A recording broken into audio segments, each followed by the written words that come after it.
I've run into most of you one time or another, and why you come back is, I wonder. But anyhow, I'm John Moss. I started with Saab back in '68 and was in training and service for pretty much the entire run, and couldn't ask for a better career. So having said that, love Saab dearly. What I'd like to do tonight or today is talk not only about convertibles, but a lot of kind of the feel of Saab, what made Saab what it was, the people, a little bit of the background and how some of these cars came to be. So, starting off there, going to deal with a car that wasn't really a convertible, but it's close enough, so I'm going to squeeze it in here. It was the first special edition or limited edition Saab that I ever got involved with. Had nothing to do with the marketing department. Don't think springtime in Sweden or anything like that. Bill, you go back a long time. Do you know about the floaters? No. Floaters, okay. Back in the day, cars came into Hingham, Mass. National headquarters was at Broom Closet down Park Avenue, New York. Before they moved to Connecticut, the cars came into Hingham, Mass. And Ralph Millett, gentleman that kind of unwillingly started Saab. I don't know if you know that story. Just a sweet, sweet gentleman, one of the nicest people I've ever met. Used to represent the aircraft division, kind of a purchasing department in the U.S. And one time, before Saab started, somebody from Sweden wandered over and shook Ralph's hand and said, how would you like to distribute Saabs? And Ralph said, no, thank you. And he said, well, they're on the boat, and we got a space reserved at the New York Auto Show. So that's kind of how Ralph Millett and Saab started. Anyway, the cars used to come into Hingham, Mass for a few years before they moved to Connecticut. And Ralph, I believe, was a graduate of MIT. He was certainly an engineer. And he used to throw some cash at his former frat buddies to help unload the cars.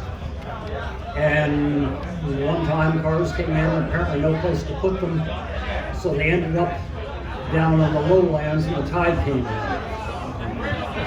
Okay, now, term floaters is what happened afterwards, and I can, just from personal experience, I can tell you that a 93 will float like this for a surprising long amount of time. When you get down to the end of the lake where the ice is real thin, eventually it goes in and traps enough air in the back. So it took, in my case, it took about 10 minutes floating there with the doors open, and it was night, so the interior lights were on. Eventually it was this glow under the ice with this Saab. So I had my, I got you did that? Right? No, my mom was driving and drove into a big puddle. Okay. And the nose did that, and these kids wanted to push her back. She said, no, push me across. So they pushed her across, she got on the other side, and she started up and drove it away. Why not? An old two-stroke. Anyway, where the convertible tie-in comes into these floaters is these are cars of course, were, well, hopefully they didn't sell them. I know some ended up on, it's the sort of thing that you see on the rooftop of a dealership instead of a billboard. But there's one of them that, real early in my career, what they did is they took one of these floaters, chopped quite a few feet out of the center. You ended up with no roof, and the driver's seat was the back seat. That's how much we took out. Normal pedal length from the back seat to the pedals. Took the trunk lid off, built a little wooden pickup box like you used to see in old Model A's when you took the rumble seat out. And once a month, more or less, ship would come in to the scrap dock in New Haven, and there'd be better part of 1,000 cars on them, and at that point maybe 300 of them would be two-strokes. And so what you did, we called this Little Joe.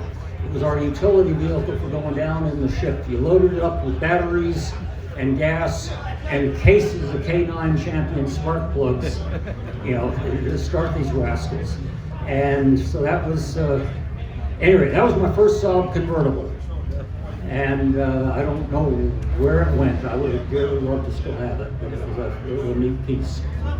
Anyway, and there have been other convertibles around. There have been some homemade ones. Bill, I've seen them at previous conventions, and I think somebody told me there's one down at the Lane Museum down in Nashville. But there's always been homemade ones. But the first real one, of course, is production year 86. But they go back before that. If you poke around later, a great book. As a matter of fact, Jonathan's Quantum, that exact car, is in this particular book. And it's a very brief history of the first real generation of Saab convertibles. And if you read through there, what it says is basically, I believe it was 1983, and catch me, I've skipped decades at this point, but go with 83 at this point. Frankfurt Auto Show was a pearl colored car, convertible. I believe it's in the museum to this day. Anyway, there's a story behind that car that ties in the United States. We had finally, probably for the first time ever, started to make money under Bob Sinclair, back in the 80s. And the story is told by Uncle Bob anyhow, was that he went over for a normal board of directors meeting or whatnot, and they showed him, prototype for a two-door 900. Now the background there, again, somebody like Bill, who's been around forever, knows that Saab has built periodically some charming cheapies. Two-stroke days, you get a car with no hinging rear windows. 99, you get a car where they left off the contact paper wood trim on the bottom of the dashboard and put a black plug in the glove box instead of a clear one, so they could say it doesn't have a glove box light. And all these silly marketing things you do to say, okay, we have a cheap car over here, or an affordable car, excuse me. Anyway, this 900 was supposed to be an affordable car, and would have followed on. Anybody here ever heard or seen of a Saab 90? You have, okay. Oh, I'm amazed. Good. I saw one on the streets in Stockholm. Again, getting into these entry-level cars. It was a period about the same time our convertible came out that they took. It was a two-door sedan. If you walked up to the front, it was a 99, and if you walked up to the back, it was a two-door 900. That came about apparently because they lost the tooling for the back end, or they were worn out the tooling for the back end of the 99, and so they built this. It was pretty neat looking. You get into why the heck did they do that, but anyway, it was another one of these entry-level Saabs. And this, initially, the way Bob Sinclair portrayed it, was what the real 900 convertible was supposed to, or, car was supposed to be. So the story goes that he came into this meeting and they showed him the car proudly and said, okay, Mr. Sinclair, how many of these would you like? And he said something, like 5,000s, as long as they're convertibles. And presumably that's what pushed the convertible development. Now, I'm sure a Swede would tell you a somewhat different story, but that was the one I always heard. Now, that was, again, the first cars, the auto show car came out in, again, 83. So there was a period there where they were under development. Saab did not really do the development work on those cars. They were done by a outfit in Michigan called ASC, American Sunroof Corporation. They did the engineering in the car. They probably hand-built the first one, but of course all the production cars came out of Esteemed, Finland, or however the devil you say that. But the initial input was from ASC. And again, you heard a little bit of background during the development period on those.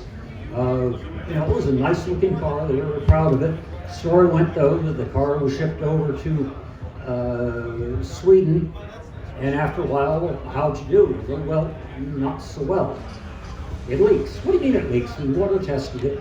Well, at 100 miles an hour it leaks. And you know, the Swedes of course just went out and ran the stuffings out of it.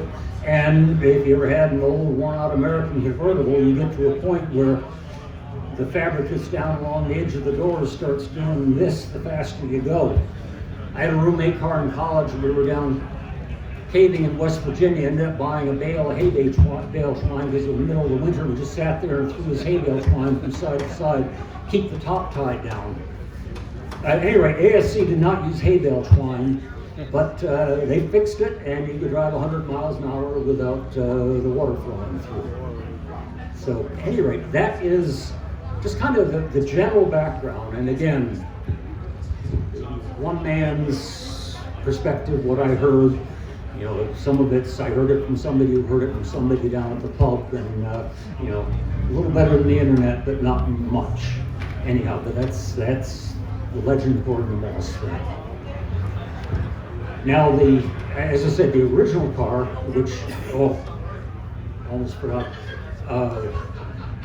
Bob Sinclair had the weight to throw around. The fellow on our end of things that made it happen was a gentleman by the name of Steve Rossi. I'm sure you've met Steve. Some of you may have heard the name. He's no longer with Saab, obviously, but very, very involved in the car industry still, involved in a number of organizations, antique cars, and prolific writer. So, you know, look him up. He had a lot to do. He was a mechanical engineer, as I believe. Anyway, he had a lot to do with the development of this car. He's the one that kind of, Steve was the one that started calling the car in the museum My Girl Pearl, because it's his darn car. And so that was Steve's car. Now, Bill's got a car, fits into this whole progression here. You may have stopped by Bill's place and seen a red convertible. And if the rear spoiler, you realize it's not quite the same rear spoiler that every other convertible has. His was a early production car that ended up being brought over to be at the dealer intro in Nashville. And the spoiler that sounds a little different is wood. And I guess the trim pieces along the side are wood as well. So yeah, and then the top is fiberglass and there's no way of holding the boot. It does not fasten in the car. You can't drive with the boot. Okay. So Bill's had the good sense to just preserve it as is. And I think you're taking it down to SOC. So you have a chance to see it down there. So that was a typical, I wasn't there, but apparently typical Saab law, you know, spend all the money you can according to dealers. So Nashville, they probably went to the old Ryman. They theoretically rented Barbara Mandrell's yacht for a cruise that probably involved a certain amount of libations. And a good time was had by all. So that very quickly is first generation convertible. Now mechanically, I can't tell you a whole lot about it because in my position, I only know the stuff that broke. And those were pretty much bog simple. I started looking around in my piles, ended up with one of the few mentions of the convertible is the wiring diagram, and pulled out a book of service bulletins for that particular model year, or that particular series. 2 bulletins, one had to do with water leaks and one to do with fabric wear on the top, and that was it. If I was to describe the operating system, which I will in some detail in the later ones, again, bog simple. You have a switch, 2 either-or relays, a motor which would reverse direction and pump different depending on which way the relays were engaged, and hydraulic lines are going to have 2 cylinders. There's no limit switches, no hall sensors, no potentiometers. The only ECU was this. They assumed that when you held the button down on the top and up, you stopped after it got there. There was no need to program the fact that it was there. So anyway, that is pretty much the way it is. But honestly, personally, I only did a certain amount of work. I replaced a top or so and learned how hard it is to be good at stretching fabric and taking all the creases out. Gentleman back there went through the same procedure. If you want to find out anything, he's probably a better source than I am. But anyhow, first real convertible. And I'll move on to the next one. Now, preface to the next one here. First of all, you even start dodging around as the model year. Is it a 94 and a half? Is it a 95? What is it? The new Gen 900, of course, came out in 94 as far as the stands are concerned. Believe it or not, they didn't really have the convertible ready for prime time production. So it went about half a year. It was the last of the old 900s continued about half a year, and then we phased in the new gen. Now, where I said I know very little about the old guys, I know a whole lot more than I want to about the new guys. Now, even before I start, again, my heart and soul is Saab. With the obligatory waiver about wife and kids, I'm going to have to say that the best day of my life was the day I walked into the service department in New Haven looking for a temporary job, and that's the one I stayed with for 37 years. So, just believe it or not, what I'm going to say now is said with love, but. Okay, anybody know what a black beauty is? That was kind of an insider term on 900s, 900 convertibles. Okay, 900 convertibles, the marketing department, of course, always has a reason for not being able to sell 500,000 cars. And for a while there was, only if we had a V6, we could really set the world on fire. Unfortunately, they didn't specify which V6, but anyhow, I don't know the exact numbers. Probably, let's just arbitrarily say the first 1,000 cars might have been black V6 convertibles. This marketing felt that the iconic car was a black 900, and you make it a convertible, you make it a V6, and you got a world news. Okay, that's not quite the way it worked out. My first acquaintance with one of these was an SOC up in Wisconsin, Conomowoc perhaps, where a gentleman arrived with his brand spanking new V6 convertible that he picked up at his dealer in Florida, and because it was Florida and it was sunny, they delivered it with the top down, and he lit out for Wisconsin for his SOC. It worked fine until it started to rain. He put the top up and the rear window had fallen out. And again, this is all with love. We found out about this poor soul and tracked down one of our sales reps who had a black V6 convertible. And during the Saturday night banquet, myself and a couple of other tech guys grabbed the sales rep's car and this customer's car and swapped the entire top out, reprogrammed it, and gave the guy back a working car, and gave the sales rep one with no window, which, service sales, that was okay, for us anyhow. And that guy I met that guy maybe 3 years later at another Saab convention. The car had been perfect, and he loved it to pieces. Which gets into the lead into the next thing. If you're on the service end of things and 5%, 6% of your product goes bad, you think the world is ended. You start looking for a fallout shelter. And, so not all of these were like that, but it was enough so there are people who would clock out and go home when one came in the door. All right, it's a neat car, ends up being a very, very good car, but there's a colorful history to it. And it's technically very, very interesting. Harold, come up.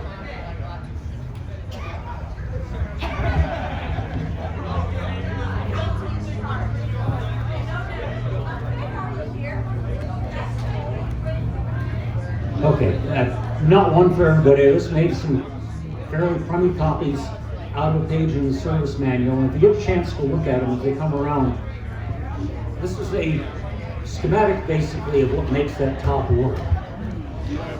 So again, if you go back to the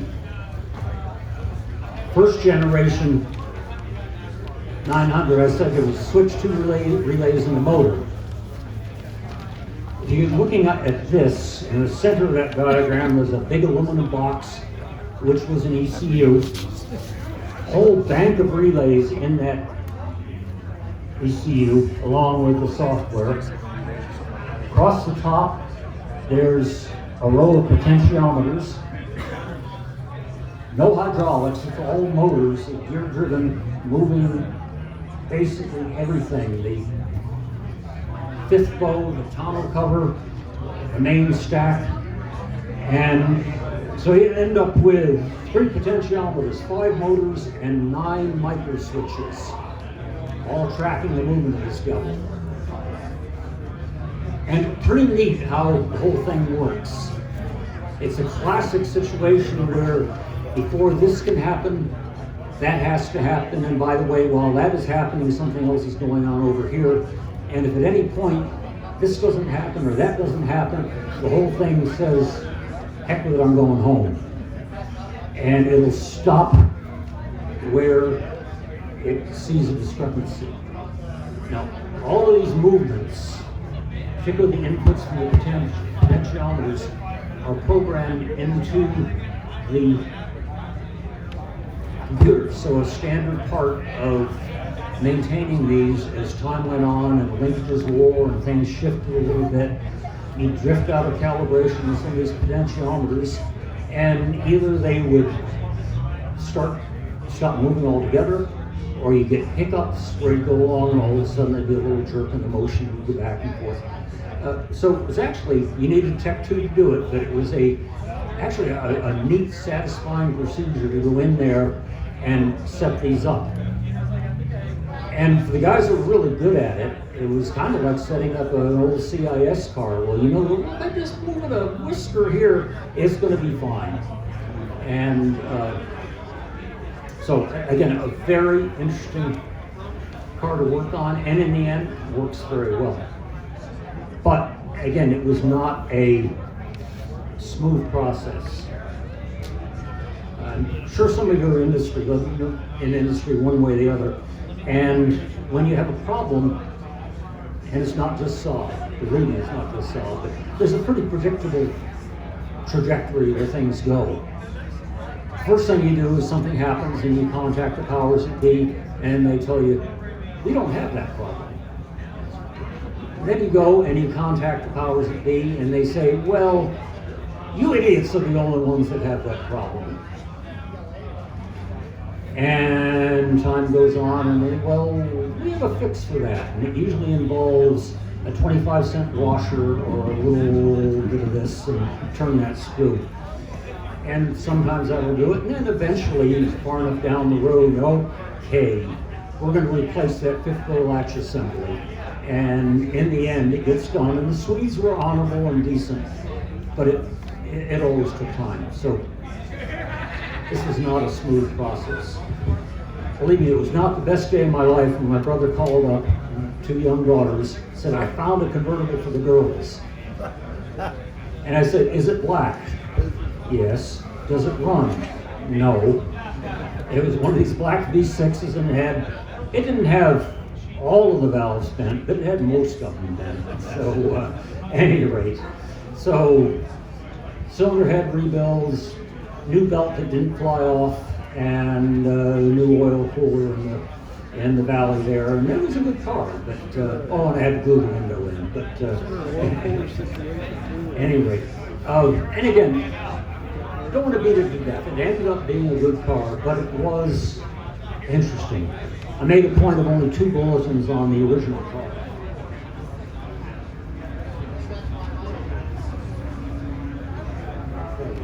Come on, sir.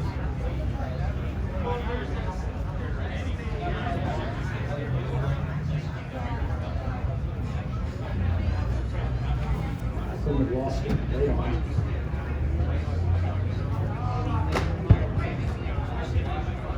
Didn't count the pages, but this is 3/4 of an inch thick. And this is published down in Norcross, and this is the troubleshooting guide, troubleshooting information and service information bulletins, 1995 onward, 900 convertibles. So there was a lot of work. And if you get tired of looking at that, then there was the shorter addendum. We probably had 5 or 6 good people working a long, long time to make this happen. Names that mean nothing to you, but John Anderson, Jorn Reichert, there were people with their entire life, living and breathing, was going around to dealers and making things work, and we had dedicated classes going as well. They don't need to wander on with that, but anyway, they made it work. You're welcome to certainly come up and look at all this stuff. If you go into the original manual for this car, there's about 2 pages describing the actual operation of the top. If you go into this addendum, there's a better part of 20 pages devoted to just the actual sequence. Believe me, it's a very pretty dance, a very pretty ballet that goes on as this works. And they detailed, great detail there, explaining, okay, you're going to look at this part of the top, and it's going to be this far away from the measuring point. And if you look at Tech 2, the potentiometer is going to read 90 or whatever.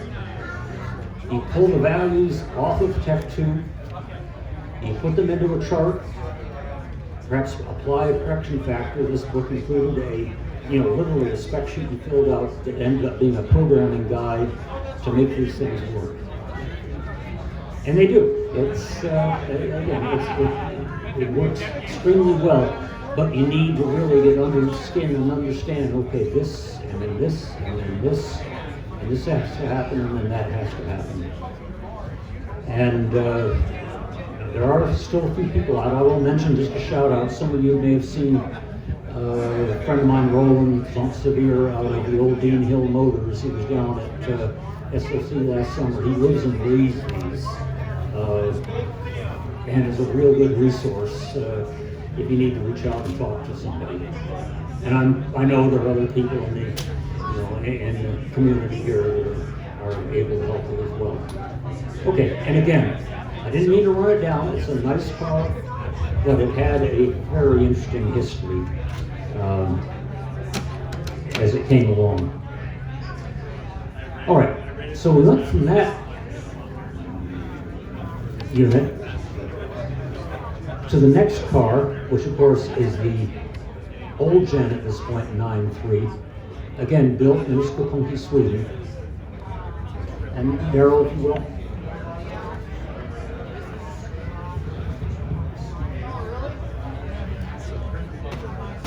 That only has 5 units. Okay. This is a hydraulic setup, and just kind of short form here. 7 cylinders. I'm sorry, how terrible not that one? Yeah, well, leave it out there. Take this one. Don't look at it yet.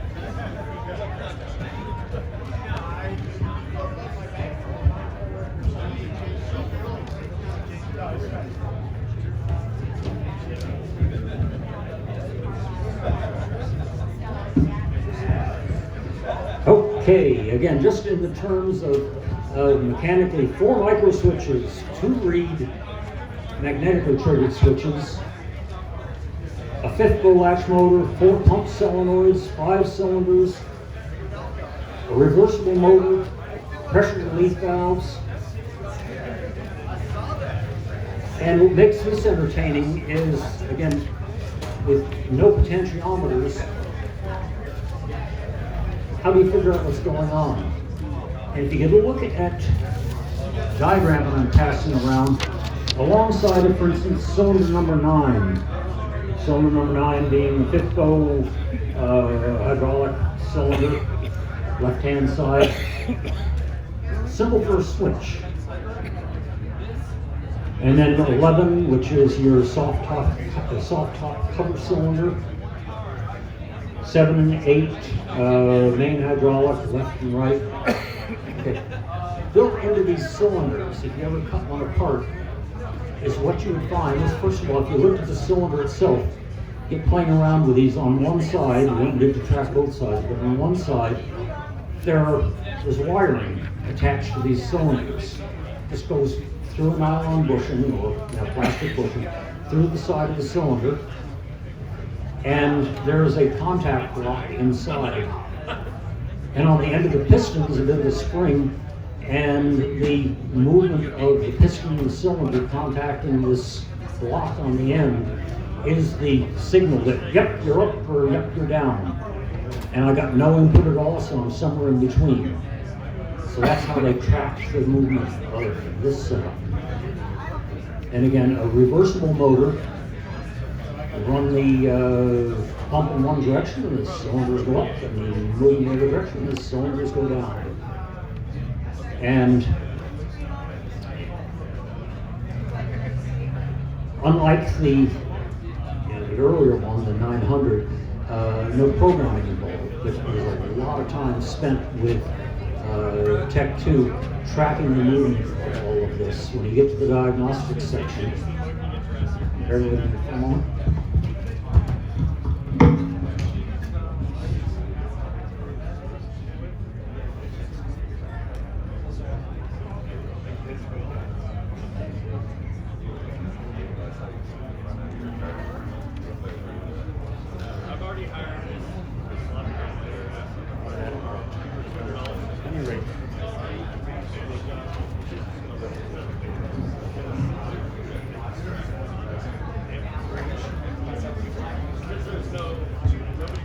And what you'll find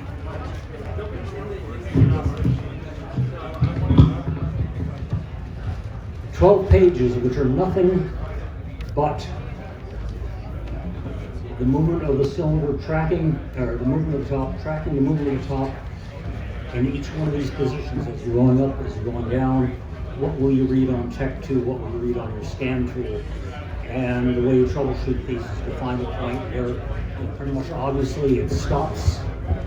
When the thing's about halfway up, you go to that picture on the diagram and you match it up with what the switch positions are supposed to be.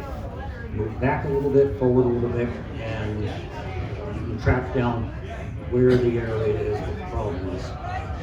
Now, in reality, probably most of you, and again, I have not lived one of these in old age, but I know that you get into certainly cylinder problems and line problems. The plastic lines pretty much dissolve as they get older.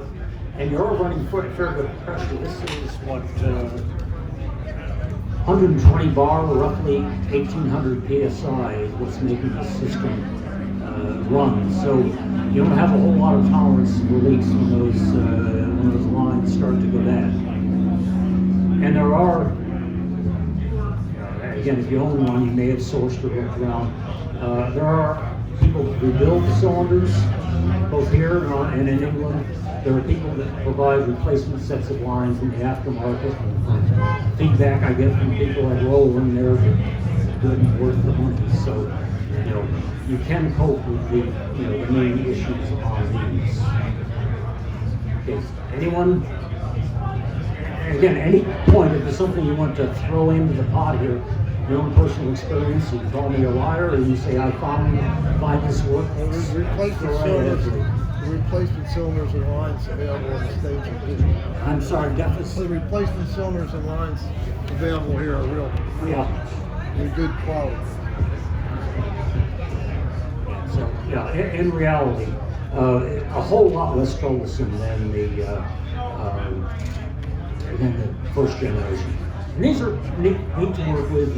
The top assemblies, both on the older one and the newer ones, are a complete kind of self-contained unit. We used to have set up on the benches at school. I made up some brackets where you could actually run convertible top back and forth and do everything you need to do on a bench top. You didn't even have to be attached to the car in order to see what was going on. So from a repair standpoint, it worked out well. You just, again, like we did up in Wisconsin, there you could swap out a top in no time at all. Wrote to a little aggravation. Anyway, so that is the old generation 9.3.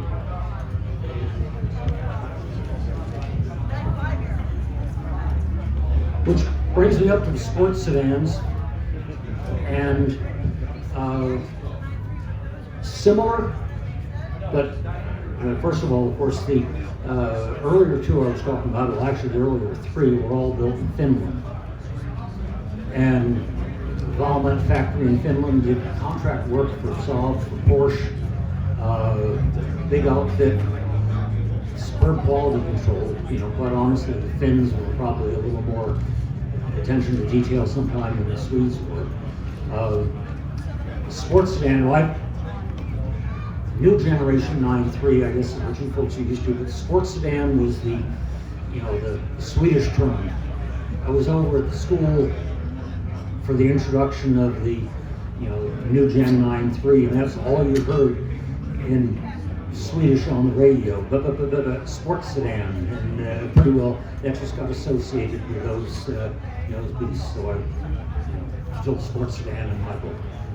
Okay, these are built in Austria. Were built in Austria by Steyr, who again did contract assembly for GM and probably a variety of other folks. Similar in some respects to the old Gen 9.3, and it was hydraulic, but they went a stage beyond. For instance, all of the earlier ones, when it was time to latch the fifth bow onto the windshield, you reach up there and one way or the other, you mechanically move something. Of course, on sports sedans, you have a hydraulic cylinder, having helpless lines running through the headliner there, latching onto the header. And you no longer have a motor working what we call in that case the sixth bow latch. There's an additional bow in the top stack assembly, and so the rear bow is effectively sixth bow. That's locked unlocked hydraulically as well. And again, just quickly, if you get looking. Sheet that came around prematurely there, SS up at the top there, 7 cylinders, 4 hall sensors. What tracked the movement on these rascals was not a switch built into the, mechanically into the cylinder itself, but the body of the cylinder was aluminum, and there was a hall sensor basically. Same thing, we used to trigger the ignition way back in the early days on our distributor ignition systems. Anyway, it is a switch which is going to react to the proximity of basically iron. So what this external switch on the outside of the cylinder does is it tracks the movement of the piston inside the cylinder. And again, you have to know, is it up, is it down, is it somewhere between them?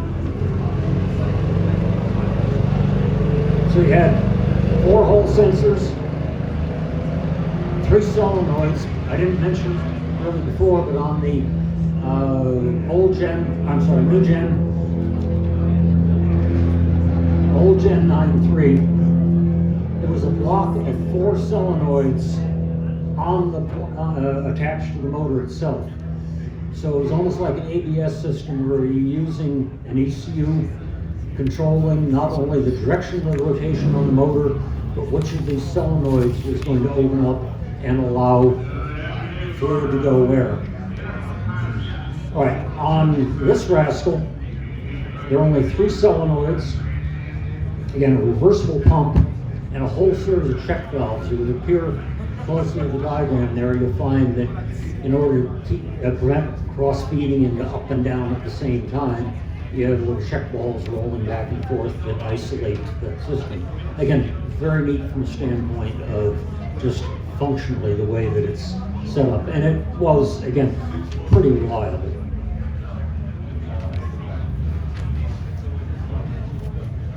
Okay, I don't need to drag it out here. I do have, again, they've learned, they went from the original shop manual for the new generation 900 where you actually had, you had 2 pages describing the movement of the top to a total of well over 20 pages in the later systems.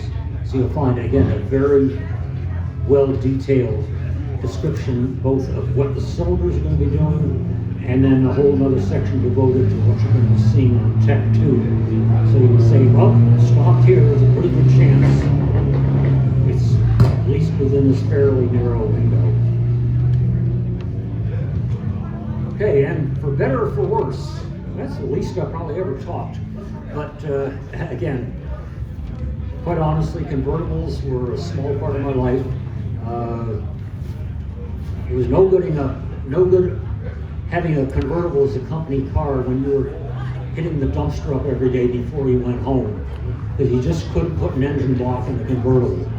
And so colors my perspective a little bit. But again, hopefully didn't bore you too badly. Again, the object was to give you a feel for the way things were at Saab. Again, it was a grand organization. It was so darn small that you knew, I knew pretty much whose desk I could walk up to and swing and say, tell me, why the devil did you do that? And, when you're young and cocky, you say, well, I would have done this. And they were nice enough to say, well, John, we tried that, but here's what happens when you try that. Bad things happen. So they were the greatest people in the world. I had the time of my life. Just, you get a chance, well, you won't get a chance to do it, but it's just, again, high point of my life, other than my kids. Last year all over there handing out papers, so obligatory shout out to the kids. They are somewhat better than Saab, but not much. So anyhow, folks, thank you very much. If you want to come up and poke through the books here, you're more than welcome to. If you want to run like hell, that's your prerogative. We will see you tomorrow, but right now I need to hand this mic over.